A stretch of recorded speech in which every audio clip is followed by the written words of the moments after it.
महाराष्ट्राच्या लावणी सम्राज्ञी म्हणून त्यांची ओळख.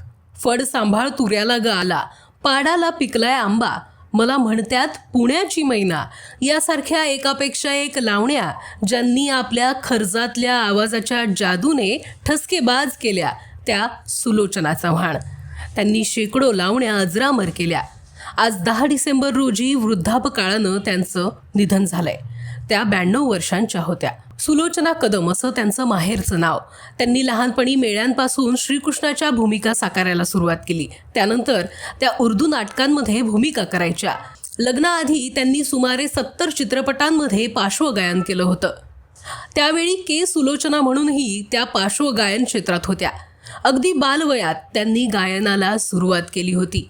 मराठी व्यतिरिक्त त्यांनी हिंदी, गुजराती, भोजपुरी, तामिळ, पंजाबी या भाषांमध्ये देखील त्यांच्या आवाजाची जादू दाखवली. आचार्य अत्रे यांच्या हीच माझी लक्ष्मी या चित्रपटासाठी त्यांनी पार्श्वगायन केलं.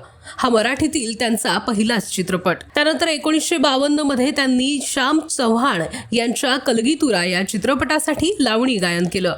चव्हाण यांनीच सुलोचना कदम यांना लावणी गायन शिकवलं. शब्दफेक, स्वरातील चढउतार याची त्यांना जाणीव करून दिली. त्यानंतर 1953 मध्ये सुलोचना कदम यांचा श्याम चव्हाण यांच्याशी विवाह झाला आणि त्या सुलोचना चव्हाण झाल्या. सुलोचना चव्हाण यांना गंगा जमुना पुरस्कार, महाराष्ट्र सरकारचे 2 जीवन गौरव पुरस्कार, पुणे महापालिकेतर्फेचा पुरस्कार 2009 मध्ये तर 2011चा महाराष्ट्र सरकारचा लता मंगेशकर पुरस्कार अशा विविध पुरस्कारांनी गौरवण्यात आलाय. सांस्कृतिक क्षेत्रात सुलोचना चव्हाण यांचं मोलाचं योगदान आहे.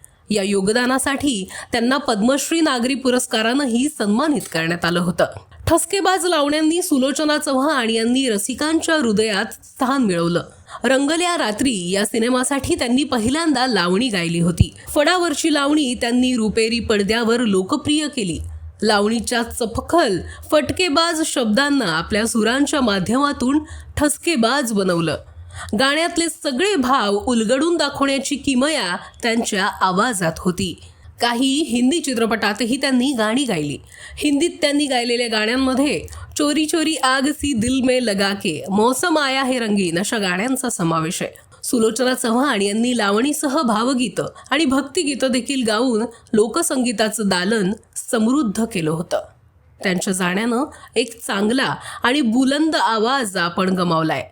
त्यांना लेट्स अप मराठीकडून भावपूर्ण श्रद्धांजली. Let's up Marathi, Mumbai.